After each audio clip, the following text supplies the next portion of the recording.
Housing Subcommittee, sorry it's a couple of minutes late in starting. Could I call the Sederunt and apologies, please?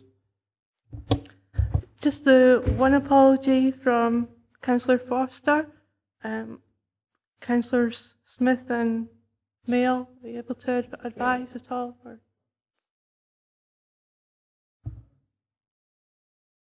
I think Councillor Mail's not that far away. He was certainly in the room, but he got caught up in a telephone conversation, so he's maybe still on that. Thank you. Well, just following the little bit of controversy this morning, I would like to remind everybody present that this meeting will be recorded and the recording will be subsequently be available for public listening. Could I have any declarations of interest, please?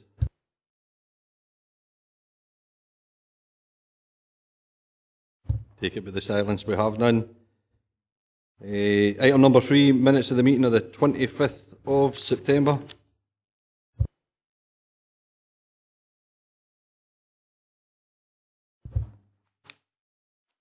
Thank you. Go to item number 4, it's the presentation on the Handyvan service.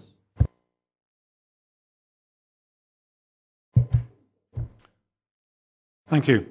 Dear Chairman and elected members, thank you for the invitation to give this presentation today. My name is Andy Todman. I'm the care repair manager for Dumfries and Galloway. I came to Dumfries and Galloway in early 2002 to take up the then post of care repair coordinator, so I've been around Lawburn for over 10 years.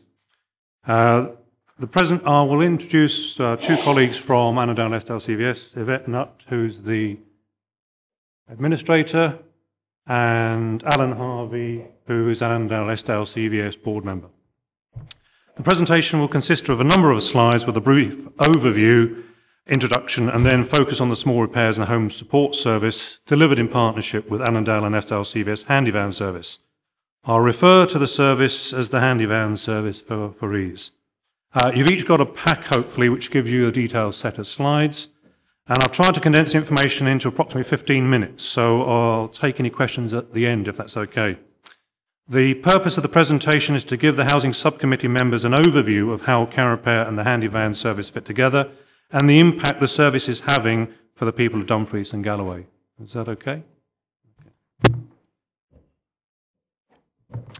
The Housing Scotland Act, as you'll probably be aware, is the legal document that we all work to, and this requires every local authority in Scotland to produce a scheme of assistance, which details how the services will be delivered to its communities. The scheme of assistance is reviewed annually and approved by yourselves. The Housing Scotland Act came into full force in April 2010, and care repair is managed by Lawburn and has been since 1991.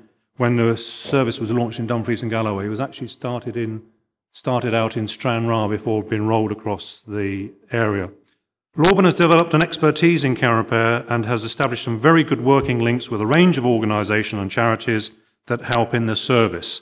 Example of that is SAPA Forces Help. In 2010, the new Act, the back office functions and grant processing was externalised by the Council to Lawburn. Also in 2010, as part of the new scheme of assistance, the partnership with Annandale SLCVS Handyvan service was established. And care repair plays a vital role in supporting people to live at home independently. Now, care repair delivers the mandatory grant service for disabled adaptations, I must emphasise, for private homeowners and private tenants throughout Dumfries and Galloway. And to give you a flavour of the major adaptations works summary of the last year, I'll give you this. Now, I've tried to maximise the size of this. This is the service delivery improvements that have been made since externalisation. This graph gives the number of calendar days from occupational therapy referral to works complete. And as you can see, since 2010, we've improved the service delivery by speed to our clients. Now I'm going to focus on the Handyvan service. Excuse me.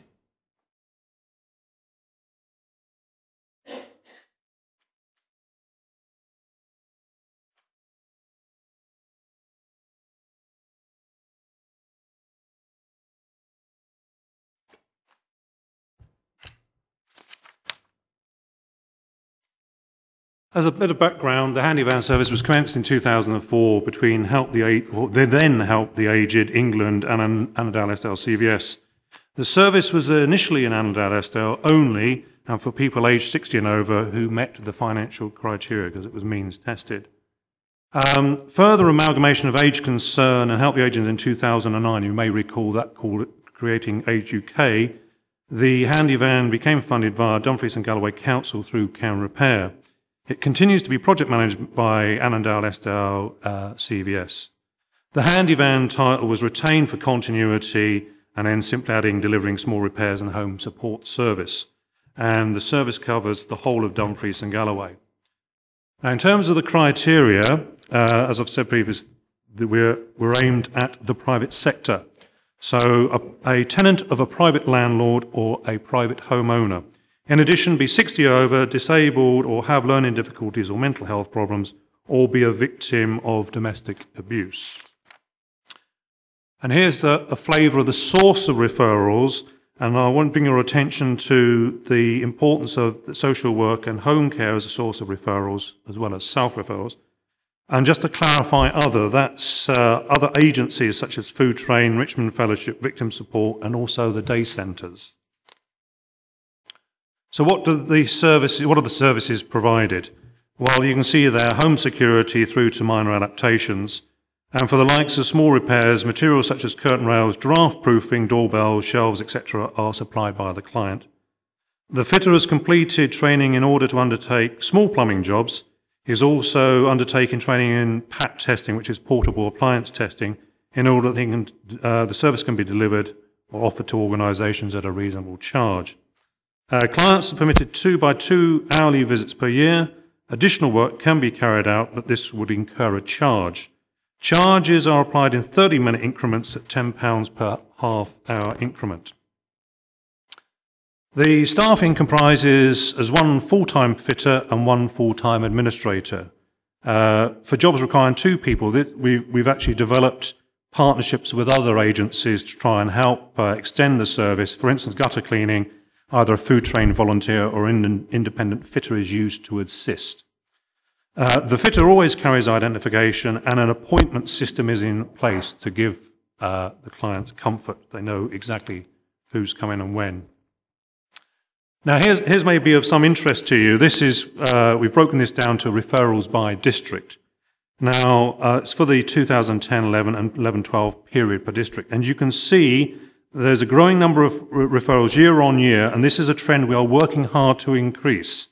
For example, a considerable amount of time has been spent distributing information postcards to clubs, day centres, libraries, groups, etc., as a means of highlighting the service, and particularly in the west of the region, and also attendance at social work departments in Castle Douglas, Newton Stewart, and Dumfries and Galloway Rural Infirmary also undertaken to promote the service. We've also benefited from the introduction of a free telephone number. This has encouraged people to actually make a call because obviously it's free. Hopefully most of you can see this. We've broken this down into the council ward areas because I think historically members wanted to know what was happening on their patch. Please note this is purely based on referrals as opposed to tasks undertaken. So one referral, when he pitches up Stuart at a job, he may be doing a number of jobs under one referral. For instance, a smoke alarm, door chain, carbon monoxide alarm, and a window restrictor. That would equal 4 tasks, but 1 referral.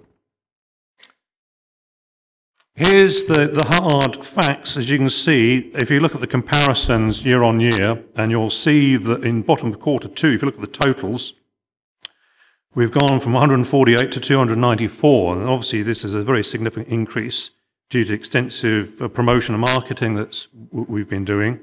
And we really do anticipate this trend to increase or continue over time. Obviously, it takes time to build awareness and understanding of what the service offers. Where the referrals come from, you'll see a selection there. Self-referrals, anyone can self-refer, examples being women who feel vulnerable, who may have no one to undertake jobs for them. But also social services, and I cannot emphasise enough the importance of our social work colleagues play in this. By social work, I mean all of the functions, including occupational therapy. Social work colleagues visit people in their own homes, so they're able to see firsthand the challenges that people may be having. Therefore, social work colleagues are able to give qualified and appropriate referrals to the Handyvan service so that the service can be better targeted, and that's where we're about. We must be targeting the service appropriately. This is obviously very important given the ageing population and its challenges, but also the transfer to the community of many healthcare services. And obviously you know about the restrictions in the size of the new hospital, etc. Social work colleagues also refer key safes. Key safes are chargeable at £40 each, but that's just pure for material costs, so fitting is free. And more use is being made of them as the amount of care at home increases. Police often contact the service, unfortunately, after a criminal act has occurred, looking for locks to be fitted or door chains. Unfortunately, that's the situation. It tends to be after the act rather than before. And community wardens usually contact the service for home security items and likewise community organisations. Asking people where they heard about the service, you can see that the two main parts are social work service, home carers and advertising. What we try and do is use networks as much as possible to extend the marketing reach, but also to be noted that marketing during the summer months is restricted because it tends to only the winter months that certain groups actually meet. In your packs at the back, there's a number of feedbacks, documents from the various organisations we're involved with to give you a flavour of what people think. Finally, as with all things, it's down to the staff. And Stuart Maxwell's been the fitter since 2004, and very much of the success is down to him because he is the man who is the ambassador. He is there on site meeting the client, doing the job. And Yvette plays a very key role in organising Stuart and the works, taking all the referrals and programming the works. In any event, the Handyvan service, if not able to help a particular client, we do endeavour to signpost effectively to other agencies. Finally, there's the free phone number, and thank you very much indeed. If there's any questions. Councillor Collins. Thank you, Chair. Just a couple of questions, Andy. Leaflet distribution, I picked one up certainly in the doctor's surgery in Galloway. Yep. I wonder if you have that across all doctor's surgeries and if they're going through the council service centres. Another one is regarding smoke alarms. What happens insofar as hardwired smoke alarms are concerned? Do you replace those or have the ability to deal with those? Or is it purely the battery-operated ones? And is there any duplication between the smoke alarm service that the Fire and Rescue Service deliver and yourselves? Thanks very much. Okay, Councillor Collins. Can you do the hardwired one?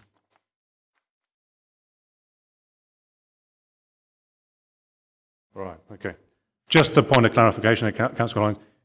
What it is, because he's not fully electrically qualified, he'll leave a replacement battery one and then bring their attention to, or the relevant party to, the need for the hard wiring. And in terms of the duplication with the fire brigade service, there is a very close working relationship to try and maximise outtake. So I would say there is some duplication, but I would say that's to the benefit of the clients, particularly as we're trying to address some of the hard-to-reach clients out there. And finally, sorry, the GP surgery we're making attempts to make sure that all the practice managers for all the agencies know two things. One, what care and repair does, because we see GPs as one of the sources of referrals to the occupational therapy service for falls prevention and stuff, but also for the Handyvan services. Does that answer your question, Councillor Collins? Thanks. Councillor Dempster. Thanks, Chair. Just a couple of things. One's already been covered, the duplication, because I know that in my area, the fire service visit every elderly person, offer them a free smoke alarm and a home safety assessment. So, but that's been dealt with. A couple of things. Social landlords, why do you support people in housing estates as well, where they have a social landlord, because that's not the first time I've had a constituent come and say they're looking to have a battery change and a smoke alarm. They're not able to do it, and it's not something that the social landlord does as a service to the individual tenant. So I'm just curious why you're no supporting them as well.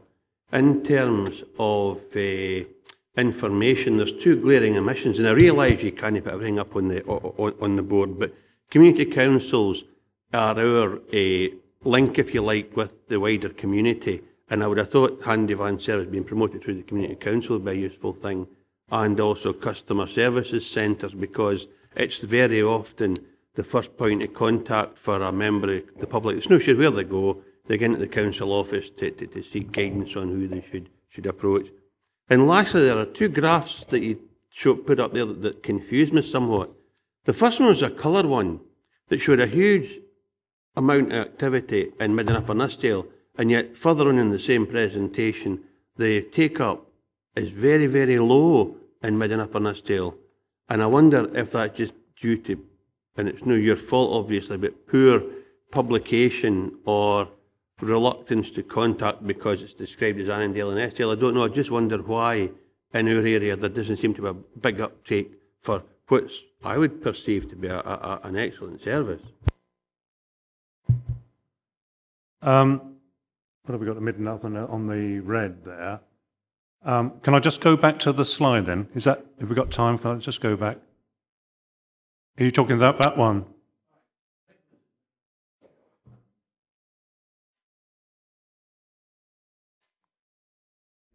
Yeah. 250 referrals nearly, and yet if you go further on in your presentation, the uptake is particularly low, and that's shown by two different. That's one. Yeah, that's the whole of Nithsdale. It should be. Aye. Yeah, that's mid and upper. You know, it's the whole. That back should be the whole of Nithsdale. There. Sorry for clarification. That then sorts it, because it just says mid and upper. Aye. Yeah, sorry, but it should. Yeah, what we meant there is the whole of Nithsdale. So, can I just answer the question about the RSL Housing Association and the private sector housing? Obviously, the scheme of assistance is directed at private homeowners and private tenants. So that's where the funding comes from. That's our focus. Now, we have taken a pragmatic view in certain circumstances because what we're about is falls prevention. And we have, on occasion, done jobs for social, RSL tenants, such as changing a strip light bulb in a kitchen or whatever. However, we're between a rock and a hard place because obviously the tenants have their own tenancy agreement with their duties and responsibilities, which vary through the RSLs in Dumfries and Galloway as anywhere else. And our focus, as our accordance with our SLA, is the private the private sector. So does that help answer your question on that? Yeah, I'm satisfied with that. And I'm sure pragmatic approach is exactly the right thing to do. And I think the only other question I have is, and it partly posed to you anyway, why is the low uptake in Upper Nithsdale? Have you assessed whether people are not getting the information because they do a feedback thing? Have you found some mechanisms aren't working? For example, are social work staff no referring people in Upper Nithsdale, or is the advertisements no catching the eye, or are other folk just happy to source their support from elsewhere? I don't know whether you have an answer to that or not. Well, I can come back to you with more detail, but broadly, for us, it's very, very important that social work colleagues who are out there in the field, give us the referrals, and that is, well, as I said earlier, a very key source of our referrals. The promotion and marketing campaign has been thorough throughout the region, so I can't at present answer your question, but I'm happy to come back with a more detailed response if that's okay. Yeah, thanks. Councillor Carr. Thanks very much, Chair. Thanks for the presentation. Strongly support this, and as far as my own ward's concerned, it's obviously there's a high uptake, but it's on you partly answered it. Maybe it's because, well, I'll ask you the question anyways, Jim's touched on it. On that particular graph, it shows that you're doing really well in Andale, Eskdale and Nithsdale, and Stewartry and Wigtonshire's is much less. Is that because of the demand, or because the promotion's waiting to catch up, or is there more social housing in Andale, Eskdale and Nithsdale compared to the Stewartry Wigton? I just wonder why that was. Right. Well, the first thing, Ian, is it's historic, because obviously from 2004, you know, with Help the Aged, the presence was in the east, predominantly in the east of the region, and that's obviously historically where to start the project up was where a lot of the focus and the, if you like, brand building was done. To be fair, since it's only really been since 2010, with the support of the Housing Subcommittee, that we've now, you know, trying to drive it out across the region. And as you can see on those two graphs, if I just move on to that, if you can see like for like, Q2, 148 last year, 294 this year in total. So it is about building the understanding and knowledge of the service. And again, I would say that, you know, that our social work colleagues are crucial in this, in giving us the referrals throughout the region so that we can target the resources appropriately.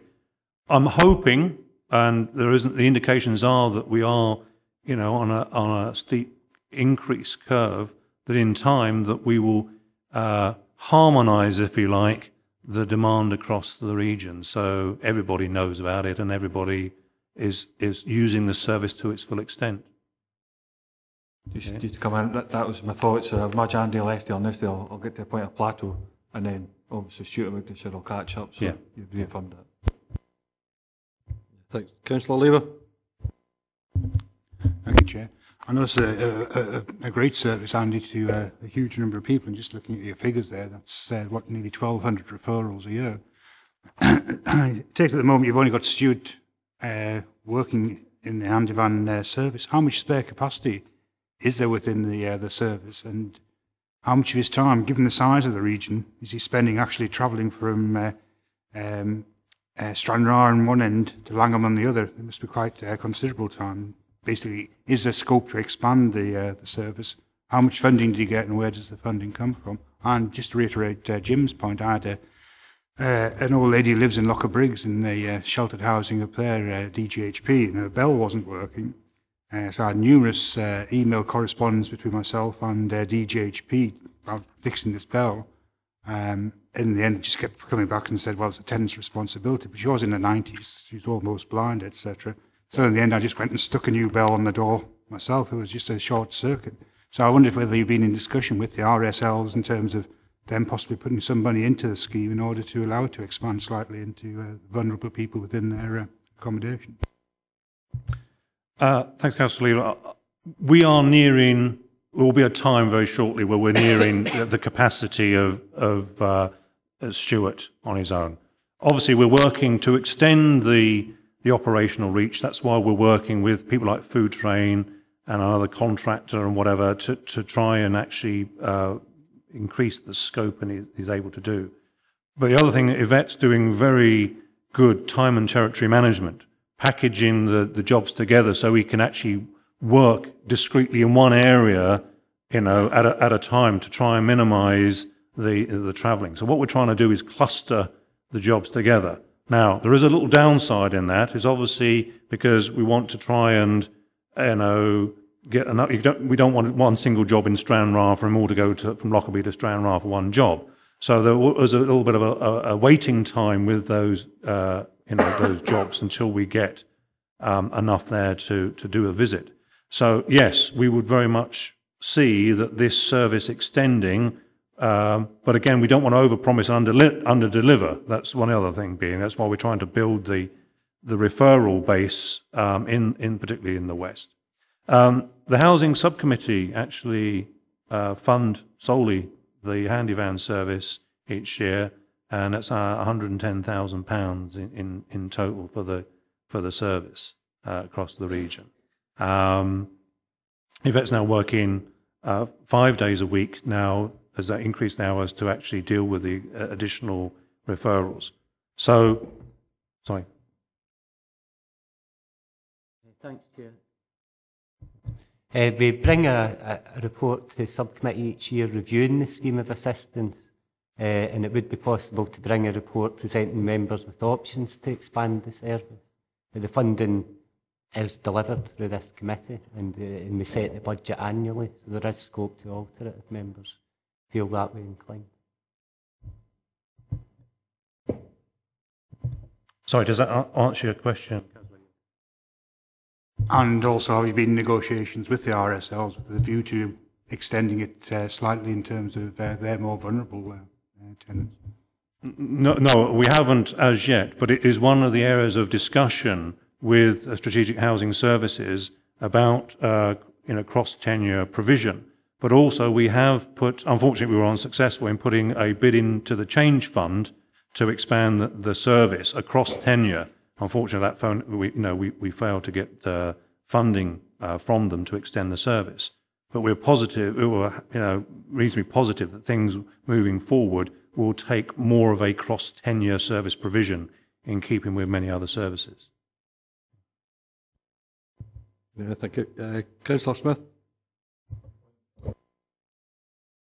Sorry?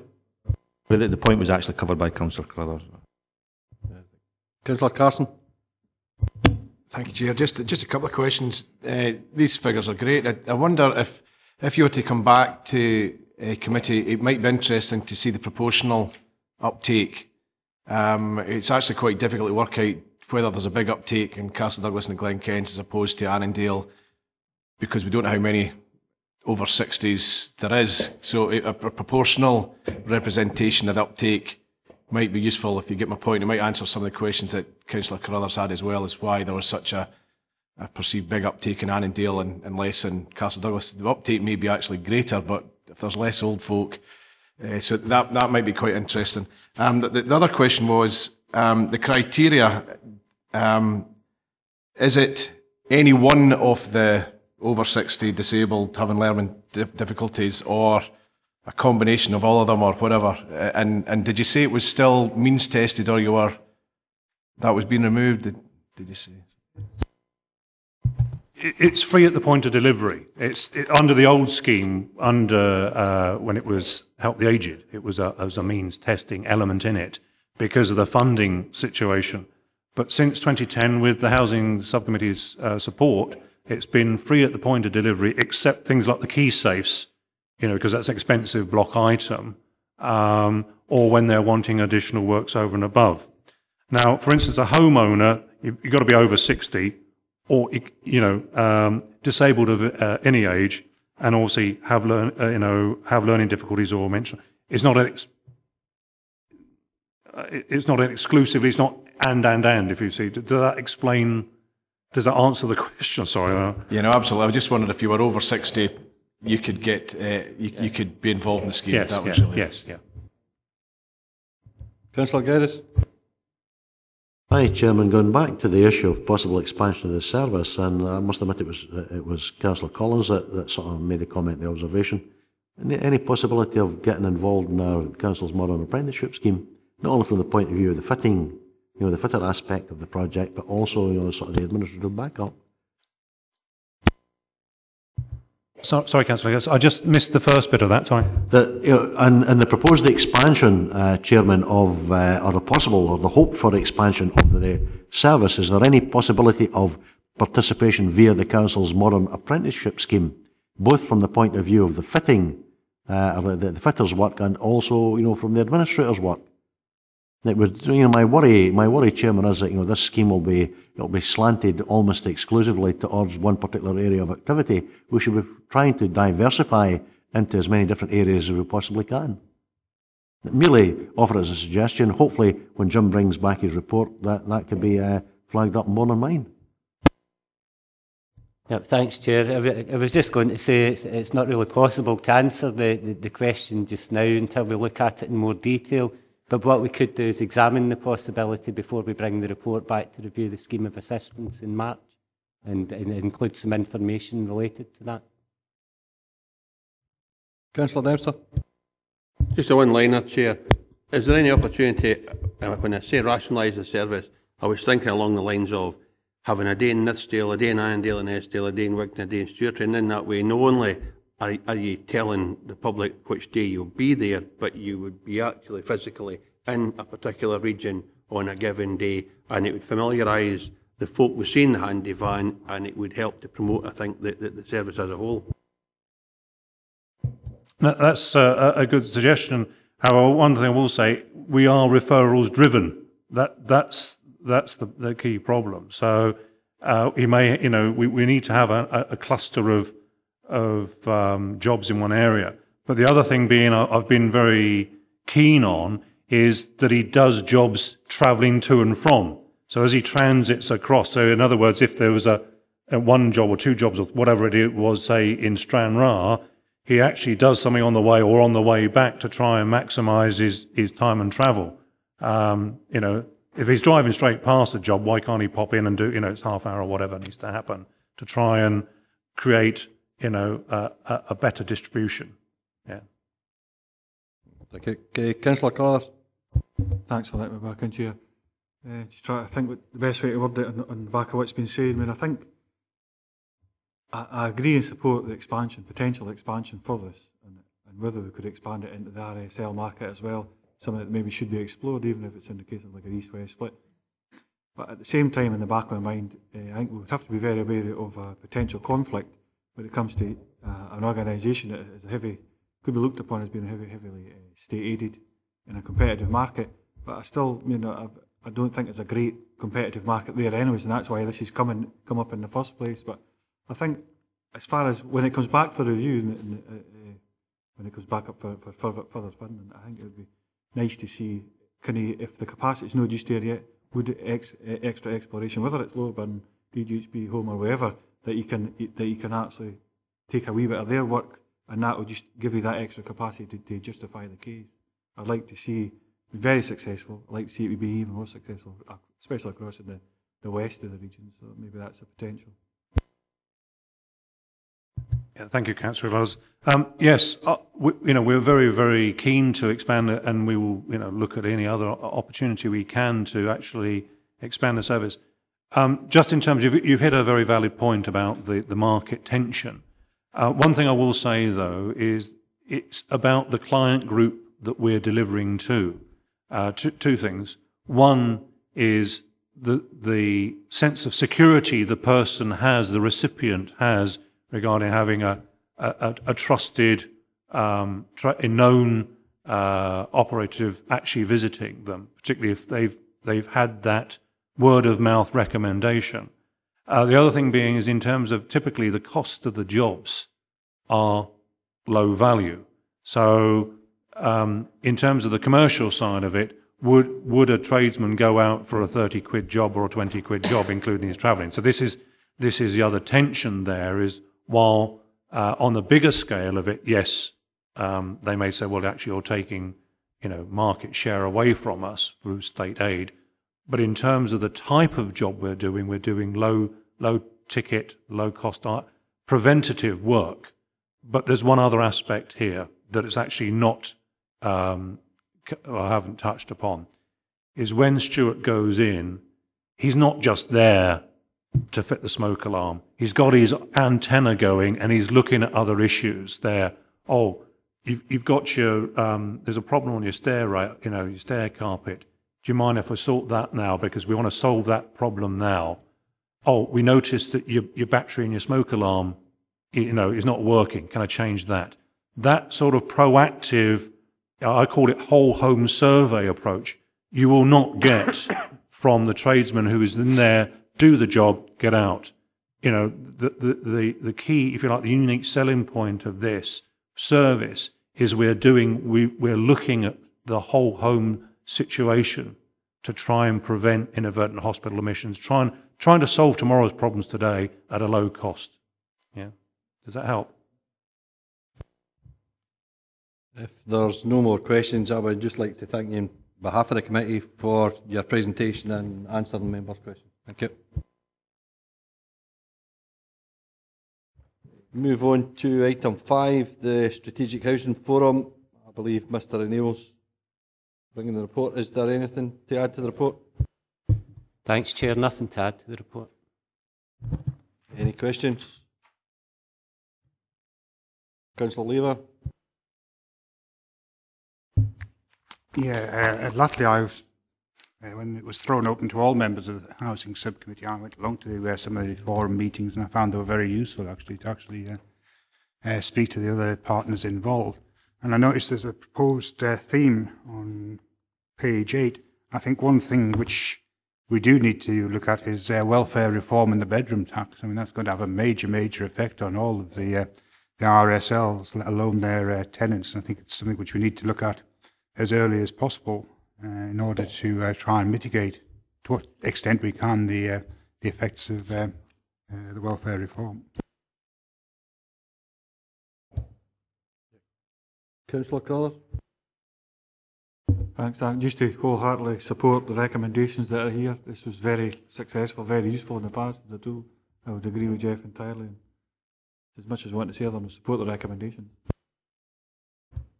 If there's no other questions, are we quite happy to support the recommendations as in the report? Sorry? Is that with welfare reform becoming one of the proposed themes? Are members happy to include that? Answer would be yes, Councillor Lever. Item number 6, the Strategic Housing Investment Plan, request for additional funding. Mr O'Neill, is there anything else to add to the report? Thanks, Chair. Nothing to add to the report. Any questions? Councillor Peacock. Thank you, Chair. It's just to confirm the 150,000. Is that I expect will be taken out of the pot of up to 500 that we agreed at the last meeting? We did agree that the second homes money there was going into this fund. Or is this additional to that again? Thanks, Chair. This is a request for additional money on top of the funding that's been previously allocated. You want to come back in, Councillor Peacock? Yes, thanks, Chair. Well, I mean, I understand the reason they're asking for the funding because of it's set out in the report there, but I do sort of have slight issues that that DGHP didn't consider the fact that the extra costing on these particular units, because these the building control amendments was put through in 2010 in the regulation. So this should have been taken into consideration by DGHP when these projects were going forward for costings. Want to come back on that? Yep, thanks, Chair. We've obviously asked James Shirazi, the Director of Investment, to come along today in case there were any kind of detailed technical questions. And if you wouldn't mind, James would be happy to answer the technical question. Yeah, I'm quite happy with that. I think that's a valid question. Just to give you a wee bit of background behind the programme, what we call the IIF scheme is, in partnership with the Council and the Scottish Government, is £24 million worth of work, which we won a bid on just over 2 years ago. At the time, we were building houses for about £135,000 a unit to the 2007 building standard. So when these issues came up, we weren't aware of the significance of the energy efficiency requirement in the 2010 requirement. So, you know, whether it was an oversight or it's just we didn't have the experience of building with the 2010 regs. The 2010 regs, and you mentioned the other £500,000, it will take care of the 2010 and 2012 regs going forward for the future projects. But for the IIF, there's no, we hadn't incorporated that into our bid for the 170 odd units we had proposed. What we've managed to do is absorb a lot of those costs within our own programmes, and we've got a small deficit. You know, the programme's obviously £24 million, so it does leave a very small deficit compared to the major parts of it. So it's just something we weren't aware of at the time, that there was microgeneration involved in the building standards, and that wasn't costed out at the time. So, you know, I accept the question. Yeah, happy enough with that. So, okay, Councillor Peacock. Yes, Chair, but I think that this committee must be aware that in future just because our DGHP should take greater note that with future amendments to regulation, which are well publicised, that they should take into consideration this in future tenders. Absolutely, and I think you're right. In the next few years, we're going to see significant changes in the building regulations, which have been advertised very well. And it's going from something we were in 2007, fairly basic in terms of energy efficiency. There's a 2012, 13, 14, and there's a 16 regulation coming up, which have been well publicised, and we may be back for a lot more. The way things are going, they're asking for 50% of the energy efficiency in a house comes from microgeneration projects, which is a big ask. However, nobody said how they're going to fund it, so we'll wait and see how it develops. Thanks for that. Councillor Geddes. Thanks, Chairman. If, as Strategic Housing Authority, we're serious about eradicating fuel poverty in Dumfries and Galloway, and I hope fervently that we are, I don't see any difficulties whatsoever in allocating the £150,000, which is being sought in this particular instance, and I would move that. Yeah, thanks. Councillor Carruthers. Thanks, yeah, I agree with entirely what Councillor Geddes just said, but just at the same time, what would the impact be if this wasn't to be agreed today on unit numbers? I mean, I think that's a major consideration as well. I would imagine it have an effect. Mr. O'Neill. Yep, thanks, Chair. My understanding is there would be a small reduction in overall unit numbers, but there would also potentially be, we would need to review the programme and see where that funding could be found, but it would result in a small reduction in unit. Thank you. Councillor Dempster.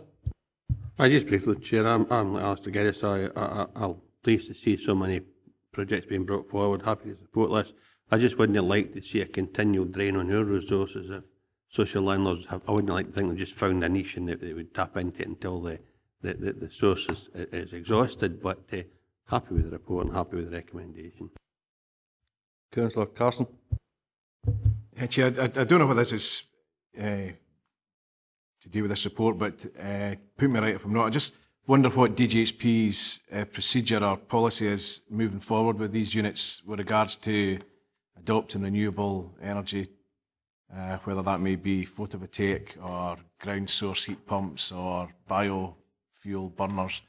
Do you have a procedure that you go through with the planning department to look at these new, what's the word? The new technologies. Mr. Saraji.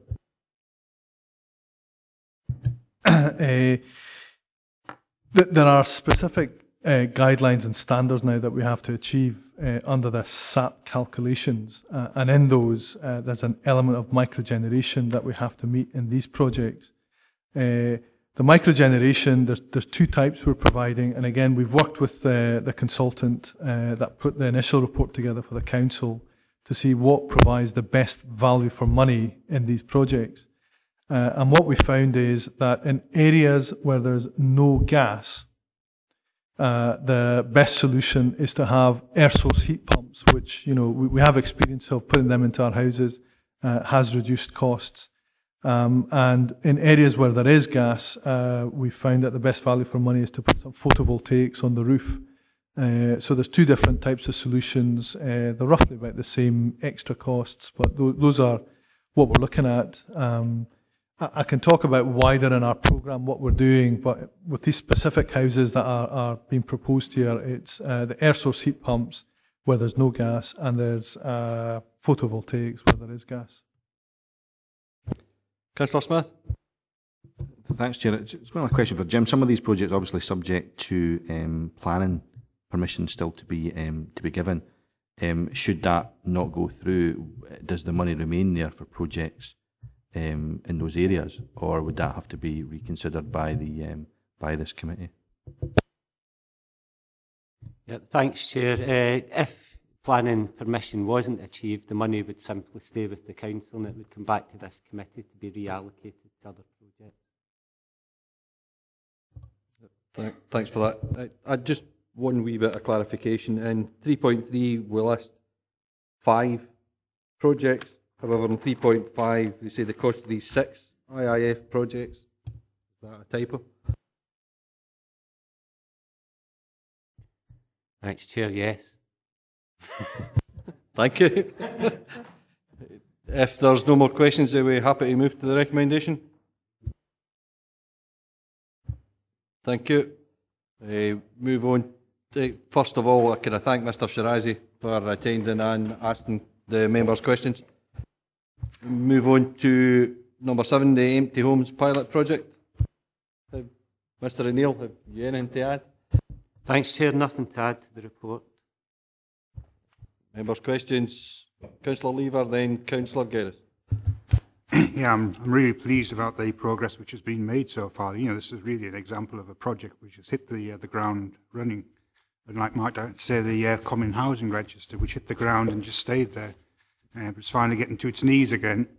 And for them to have achieved, I'd say, is 2 empty properties being brought back into use, and anticipate several others will be reoccupied. And that's since April, when the officer went into place, and it is an officer who's been shared between 3 councils.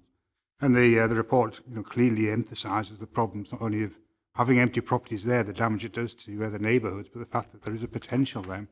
So what I'm wondering is, could we actually build on this good work by investing more in order to generate this, further homes coming back into use within the area? Is the spare capacity there if we had more officer time? In other words, if we actually increase the amount of funding which we put in, localise this, would that actually be beneficial? And if so, what sort of quantity, amount of money are we speaking about? Yep, thanks, Chair. I mean, obviously our contribution at the moment is kind of funding a third of the post, and the amount of time the office holder at the moment is a lady called Fiona Todd, and she spends approximately 1 day a week in Dumfries, and her time is pressured, and there is plenty more empty properties out there that could be looked at and owners supported to bring them back into use if more time was available.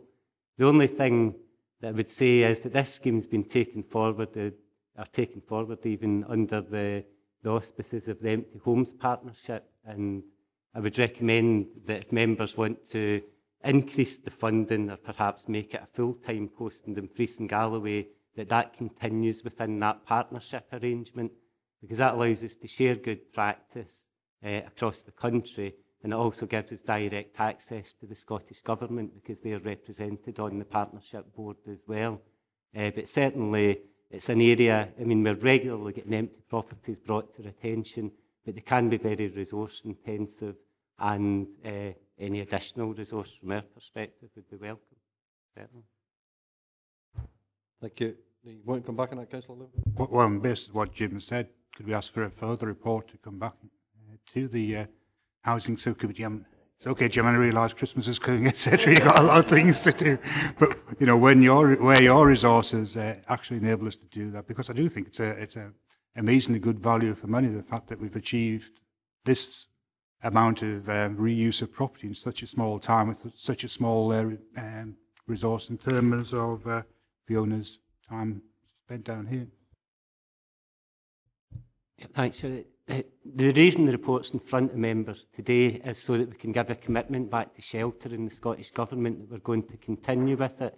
So I think that today it would be good if we agreed a minimum contribution, but we bring a report back looking to see if the funding's available to increase that resource.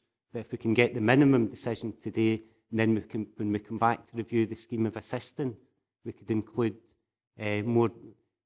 consider the use of additional funds at that point, because that's where the money comes from again. It's funded through the scheme of assistance. So if more money is allocated to this, there'll be a consequence for other projects, and what we'd need to do is give members the information in the round so that they can make that decision with all the facts in front of them. Councillor Geddes. Thanks, Chairman. I may say I'm delighted to hear Jeff's comments, because that's exactly what I spoke to Jim about before the meeting. I think that we should be moving, in fact, to get a full-time appointment made in the Dumfries and Galloway context, albeit within the parameters of being supervised and controlled by Shelter with the Scottish Government input. And I have no problems whatsoever in agreeing the minimum today, but I would like to think that we could relay it back to Shelter and whoever else that we're actively looking, in fact, at the possibility of a dedicated full-time officer in Dumfries and Galloway, albeit operating under their aegis. Councillor Dempster. Thanks, Chair. An observation and a question. It's a good news story, this, and it's nice to see it's actually working. When we talk about bringing empty homes, are we also investing or encouraging a third party to invest capital into these empty homes to bring them up to habitable standard? And the observation is we're waiting for a derelict homes policy, and this ties to a degree or by association to derelict homes policy, and we should be bringing that forward in conjunction with this too, or making this part of it, because there will be sometimes a subtle difference between an empty home and a derelict home or a derelict building. So there's a subtlety there you might want to address, but I'd be interested to know if it's capital investment or an opportunity for investment in these empty homes to bring them back up to habitable standard for occupation. Mr. O'Neill. Yeah, thanks, Chair. The reason that we find that properties are empty is often varied, I think would be the description. So the solution tend to reflect that variation in why they're empty in the first place. So some are brought back into use by accessing private sector housing grant through the council. At the moment we're in discussions with DGHP to see if they can use Novanti, their kind of private arm, to try and inject some capital into properties, and I know that they're working on that and going to take a report to their board. In other cases, it's purely because the owner hasn't got round to bringing it back into use, and when somebody actually approaches them and discusses the problems with them, they act on their own and use their own resources to bring it back into use. So I think it varies from circumstance to circumstance. Some are grant dependent, some aren't. And some in fact, purely involve encouraging the owner to sell the property on. I mean, that's what happened in one of the properties in Dumfries. The owner had just sat in the property for a long time. We met with the owner, or the empty homes officer met with the owner and said, have you ever thought about doing anything about this? Which resulted in the property being sold, being renovated, and it's currently for sale, fully restored. So it varies from circumstance to circumstances, and the reasons are complex. There isn't one answer. Councillor Carson. I welcome this. I would like to back Alistair with this. I'm all for the council or shelter, whoever, being proactive. And your comments back that up, that there's a lot of people sit back, and until they're actively encouraged or whatever, very little happens. So I'm all for the council being more proactive and encouraging things to be done with these empty houses. Is there a register, or is there any plans to create a register for Dumfries and Galloway of empty properties that, you know, even inside our information for members or whatever, our communities might be able to help progress these things to be occupied again? Yep, thanks, Chair. That's one of the recommendations that came through the Empty Homes Partnership Board, is that we create a register. Because the post initially was focused in the housing renewal area, we have a regeneration area, as it now is. We now have a record of all empty properties in the housing regeneration area, but part of the work going forward, if the resources increased, could be that we create a database covering the whole region, and that's certainly something that's supported the shelter in the Scottish Government and something that we'd like to do. Councillor Peacock. Thank you, Chair. It's some of it is just for my own information, and I apologise to other members of the committee. First of all, you say that the money is it will fund basically a third of the post because of the other partners that we have in this scheme. Therefore, do the other partners fund an equal amount? Is the first point. And again, it's just for my information, so I can fully understand the project. And is the monies allocated, is it solely for the post of an officer to do the job there, or are there other remits within the monies allocated? And finally, in 3.2 there, it states that the government has indicated that a reduced contribution of 10,000 may be a starting point for discussions.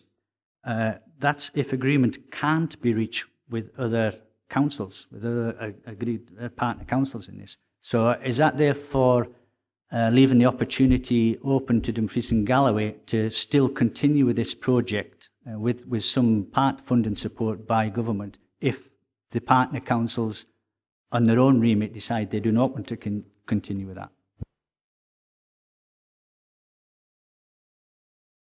Thanks, Chair. The post is funded at present by equal contributions from the other two partner local authorities. So we're all contributing the same amount of money. Basically, the money is covering the post and admin costs and on costs and travel costs. It's not covering any development costs. So when Fiona's based in Dumfries, for example, we provide her admin support, we provide her stationery, we provide the office equipment that she needs. And that's the case in each local authority that she works on. So there's kind of contributions in kind there as well. At the last project board, all local authorities agreed to take reports to their respective committees to try and secure funding, and all were positive about it. So it's likely that all will continue to participate in the scheme, though obviously decisions are required from Scottish Borders and East Lothian councils to support that. But that's the likelihood because of the successful outcomes that have been achieved. The Scottish Government, I think it would be fair to say, aren't fully committed, are fully committal on the amount that they're going to contribute. I think they're waiting to see what type of response that local authorities give in the first instance, and then they'll take a view from there. They're keen to support the project. They want to see what's brought back to them, but if there are gaps, they are committed to try and plug them and continue the project where they exist at present. Councillor Smith. Can I just ask, is there an estimate of the number of empty properties across the region?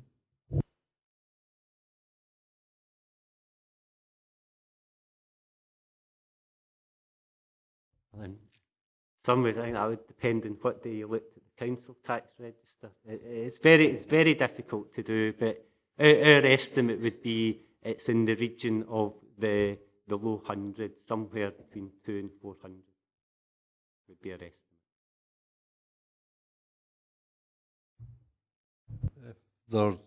Councillor Carruthers. Just a really small one, Chair, thanks. Compared to if we're paying an equal share towards an empty homes officer, how did we compare with the other two local authorities? How many houses did they bring, or homes did they bring back into use? Thanks, Chair. I think all local authorities are pretty much in a similar position. At this stage, what we've got are low numbers currently brought back on. So they're all sitting about 2 or 3, but all are anticipating, because of the pre-work that's been done, a lot more to come on in the second half of the project. So the outcomes are broadly similar, although the approaches taken in each local authority are different. We're the only local authority that adopted the targeted approach in the first year in the housing regeneration area. All the others adopted an approach that covered their whole region. So if we moved towards that, we would be, if you like, falling into line with the other projects. But they're all broadly similar at this point. Thank you. If there's no more questions, are we happy to move to recommendations? Thank you. As amended by the request for the report. Yeah. Looking for... Sorry? Was it with options to make it potentially full-time, yeah? So we've got more resource in this area.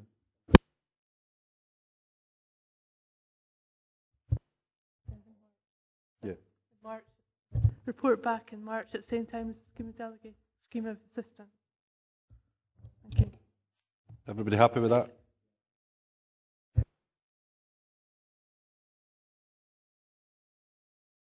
Yep. As one of the options to look at. Move on to item number 8, scheme assistance below tolerable standards grants. Mr. O'Neill, you're up again. Thanks, Chair. Nothing to add to the report again. Okay. Any questions, Councillor Geddes? I'm certainly not against it, either in principle or in fact, Chairman, but just there is one wee point which intrigues me there, and it's the fact that one of the homeowners has responsibility for the whole of the roof.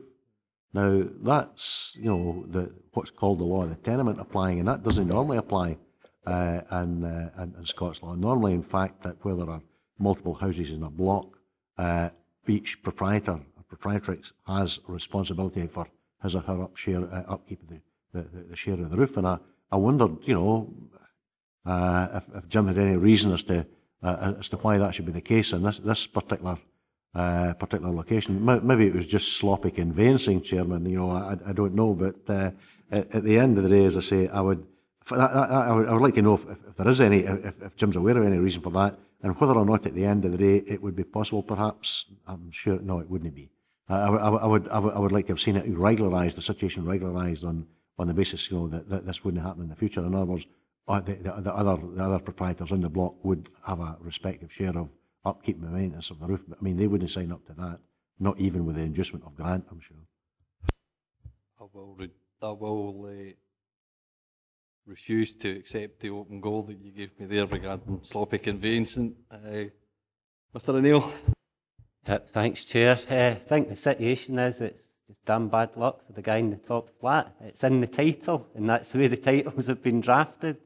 Previously, when we tried to resolve this problem, that's the thing that prevented it going forward, is that the owner concerned at that time had a higher income, and when we established that and checked out the titles through the Register of Citizens, he had to make a very significant financial contribution at that time, and that sank the project.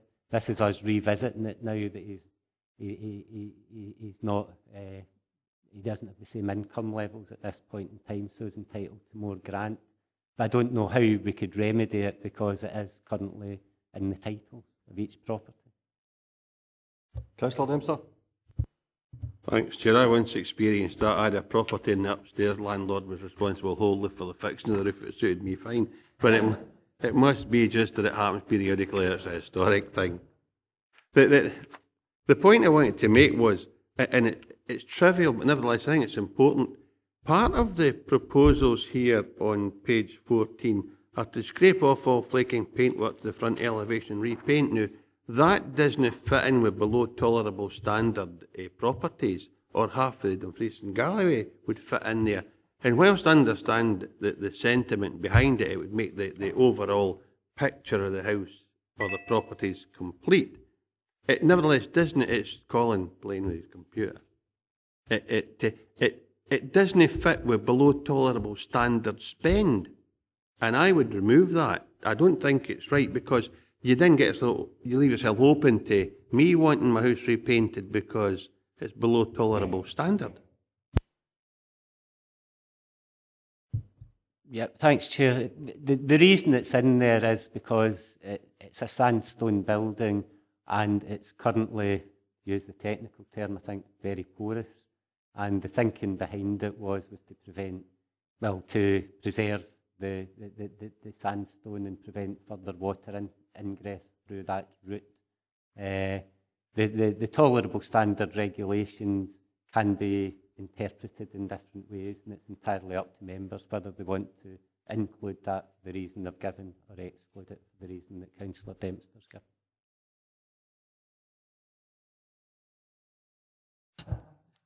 You're not the only one, Councillor. You're not the only one, Councillor Dempster. Councillor Lever. Thanks, Chair. I appreciate it is a fairly sizable amount of money we're given here, and it just brings us back to the concerns about the responsibility of owners to upkeep their own property, and if they fail to do so, they affect it now on adjacent properties or properties within the same block. And I'm just concerned that this could, to a certain extent, set a precedent that if you allow your property to get into such a bad state that you can't afford to repair it, then we as a council will come forward with a barrow load of cash in order to help you out with that. So I think this is something which we need to be aware of. But once again, I think the key thing is a derelict property strategy. We really need to push that forward. And I know the Housing Subcommittee, I can't remember whether it was the last meeting or the meeting before, made a recommendation to Planning and Housing Environment Committee as the parent committee to progress the derelict property strategy. I just wonder where we are with that, when we can actually see a strategy actually on the books. Mr. O'Neill. Do you know the answer to that one? I'll take that one. That's a bit of a hospital pass for poor Jim, that one. Yeah, we are currently working on that and hope to come to members as soon as possible. Thank you. Councillor Peacock. Thank you, Chair. Yeah, first of all, I agree with Councillor Lever there in his comments, because it could be a concern to this council in the future if private owners just decide to go down that route. So I concur with his thoughts there. And this is something that may already be built into the criteria of the grant, because again, it is a substantial amount of money, especially on 14B and moving on to 14C, which are both 100% grants. Is there some sort of condition within the award of that grant that the property owner are therefore not obliged to just, once property's been complete and brought up to standard, just to sell that property on to a third party, therefore benefiting from the renovation of that property and then benefiting from a full cost on the sale of that property? I mean, is there something built into the grant criteria to protect the council from that? Yeah, thanks, Chair. When a grant is awarded, we apply grant conditions that remain in place now for 10 years. The conditions are that the property must remain a house, so it can't change into a shop or anything else. It must be occupied by the owner or a member of their family, so they can't really sell it on, and it must be kept in a good state of repair. If any of those grant conditions are breached within 10 years, then the council is entitled to reclaim the money that's paid out. Thanks for that. Just for one clarification, is there any legislation to cover houses that get to below tolerable standards that the council could use?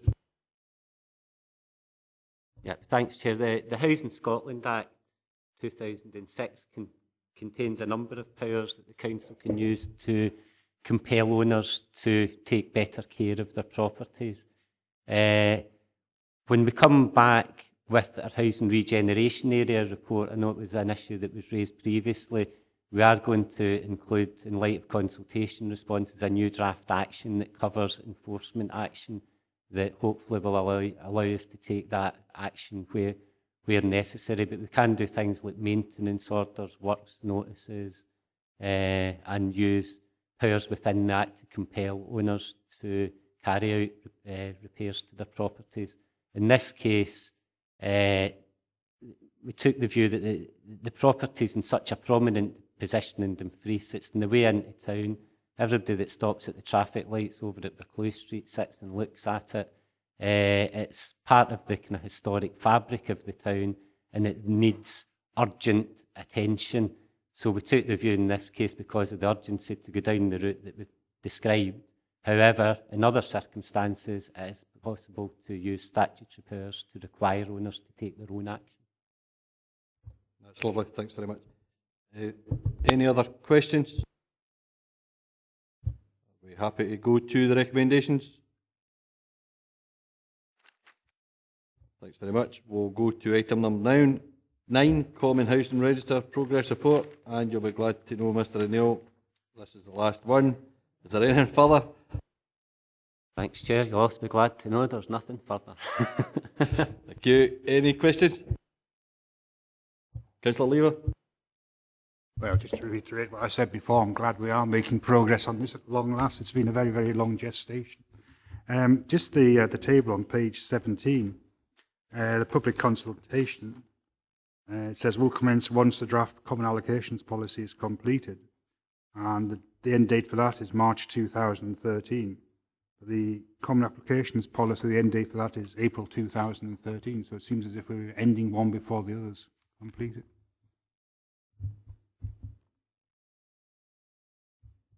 Yeah, thanks, Chair. Again, that's likely described as a typographical error, and we'll correct that so that the dates run concurrently and don't overlap, because one needs to follow the other. Yes, so just to clarify, the Development Covenant Applications Policy will have an earlier date than the public consultation? Correct, yes, because we need to have a policy to consult on, so it's got to be drafted first before we can carry out any public consultation.